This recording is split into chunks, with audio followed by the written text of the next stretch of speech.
Hi everyone, I'm here again to present you another review for another Terrence Malick film, which came out in 1973, which is Badlands. Terrence Malick is a director who can make anything so subtly beautiful. Even though most of his movies usually have to do with beauty, they all entirely stand alone in their own special and unique way.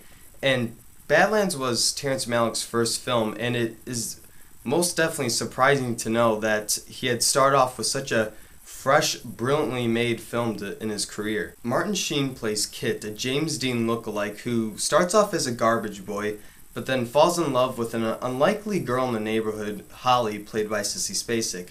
The two start to hang out more, but are torn apart by the father of Holly, played by Oates, who starts to go to drastic measures to keep them away. However, we then realize Kit is not exactly a stable person and will take upon murder to stay with Holly. It then leads to both of them embarking on a killing spree trip in which they are hiding out and staying away from the authorities. Kit and Holly both create their own world for themselves in which they are distracted from reality. In the world that Kit and Holly have created, they are anti-heroes exploring the wonders of the world, but in reality they are wanted by the police and are infamous for the murderous acts they have done. Martin Sheen gives such a defining performance as Kit, who manages to bring so much other extra fascinating personalities within his character.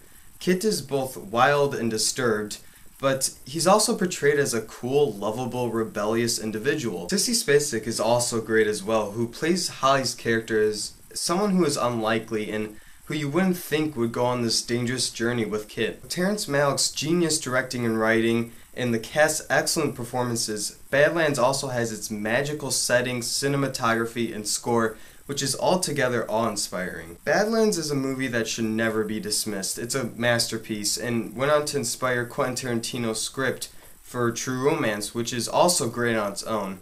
Badlands also really shouldn't be compared to Arthur Penn's Bonnie and Clyde, mainly because the two are both completely different films. While Bonnie and Clyde has its homage paying to 1930s gangster films, has its own great qualities, and has its name for starting the huge new wave Hollywood movies, Badlands is mainly a one-of-a-kind film directed by a one-of-a-kind director, Terrence Malick, and the two are both landmark great films. Terrence Malick is certainly a master when it comes to making something so fascinating and entirely his own way with his own pure artful directing, and this is definitely one of my favorite films of all time, and if not my favorite Terrence Malick film.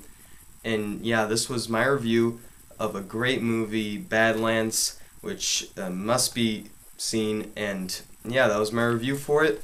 So I'll see you all later. Thanks for watching.